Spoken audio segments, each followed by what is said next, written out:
All right, before we get into the video, very important piece of information. A AR pistol has a stabilizing brace. No, it does not. It has a naked buffer tube or no buffer tube at all. That's changed in January of 2023. My AR pistol is being converted into a rifle. It is fully disassembled and awaiting a new barrel nut for my 16-inch barrel. This is going into the trash.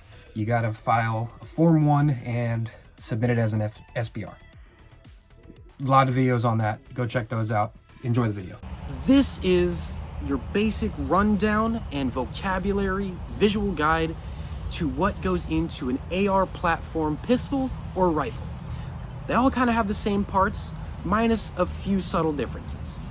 The difference between an AR rifle and an AR pistol is that with the rifle, you have a 16-inch barrel and a adjustable buttstock. What we have here before us is a 12.5-inch barrel and a stabilizing pistol brace. The reason for a stabilizing pistol brace is to be able to operate this particular platform with one hand, of course. So you have a lot of components with an AR pattern weapon. Pattern just meaning it is styled after. You have the handguard. Handguards can also appear like this one. Before us, what we have is a Foxtrot Mike's low-profile handguard. All that means is who made it, Foxtrot Mike's. Low profile meaning it is slim in the hand. On the handguard, you have attachment methods, one being key mod and the other one being M-lock. Attached to mine, we have my iron sights, as well as a weapon light. The purpose of it is to always be able to readily identify your target. You need positive identification of a threat. This helps in doing that. And out on front of the barrel, at the muzzle end, I have a muzzle device known as a blast suppressor. A blast suppressor is meant to change how a gunshot looks and feels to surrounding parties. Below my handguard is what is called a CAG grip. That is by BCM.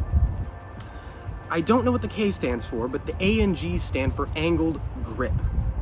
So I have an angled fore grip. Fore because it's on the fore end of the weapon. And as we move back, we have a barrel nut.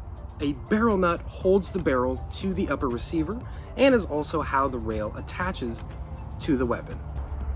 Further back from there, we have the upper receiver itself. Consists of a few different components. It has a top rail, it has a brass deflector. On the chamber side of the weapon is a dust cover. Beyond your dust cover, you will find your bolt carrier. Your bolt carrier, as the name would imply, carries the bolt. This, however, is referred to as the bolt head. It consists of a carrier, a gas key, a cam pin, and the bolt head itself. Inside of the bolt head, you would have your extractor mechanisms as well as your firing pin. And how you charge the weapon is with your charging handle. A charging handle rides on top of your gas key. The gas key is what connects to the gas tube, which comes out of the top of your barrel, and gas block. Now, this gas block is also the classic AR front sight that we have all seen. At the top, where you can see this hole, that is where your gas tube mounts. The larger hole below is where the barrel would stick through, or the portion of the barrel known as a gas journal. Inside of the back, where the brace is attached, we have a buffer tube. Inside of it is a recoil spring and the buffer itself. And now that we've moved on to the lower, let me tell you what's on it. You have a trigger guard, just like we talked about in the handgun video. You have a magwell, same concept there. You have a magazine release located in roughly the same position. And instead of a slide release, you have a bolt release. You'll also have your hammer and your trigger. On the back, the grip is actually separate from the lower frame. When this is assembled, it is simply referred to as the lower.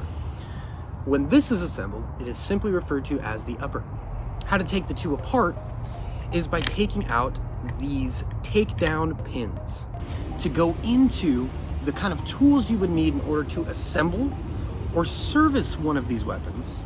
Before you on the table, I have anything that I need in order to dink around with. Any of the bolts or pins is on the table. Holding my lower in place, this bench block can go into the upper receiver or the lower receiver in order to keep it on your vise. In front of me here is Allen keys. Most of the hardware associated with your mount and optic, various accessories that you decide to put on your rail, are going to be Allen keys. Every now and then you will run into Torx bits, and sometimes you'll have very small screws to deal with.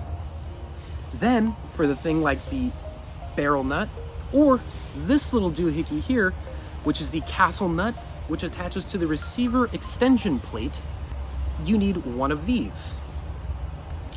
And then for installing things like trigger guards, you have roll pins. Roll pins are like a regular pin, except they're split and they fold into themselves. For that, you need roll pin punches.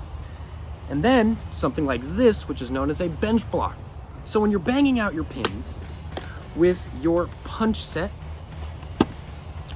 you can capture the pins. Otherwise, they disappear. I would also recommend a 30mm regular old wrench. And that is for a mil spec, meaning the standard the military put forth onto the dimensions of the equipment, barrel nut. Now, you may need a specialized barrel nut wrench for the type of barrel nut that would come on this style of heat shield, in which I would recommend the Magpul Armorer's wrench because it has the nifty pins that plug into the barrel nut very securely. You may want to get some small trays because in here is a bag of every part that goes onto the lower and upper receiver.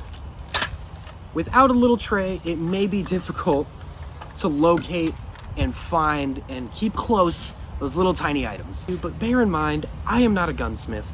I am somebody who has spent far too much time on Google to build something that I like.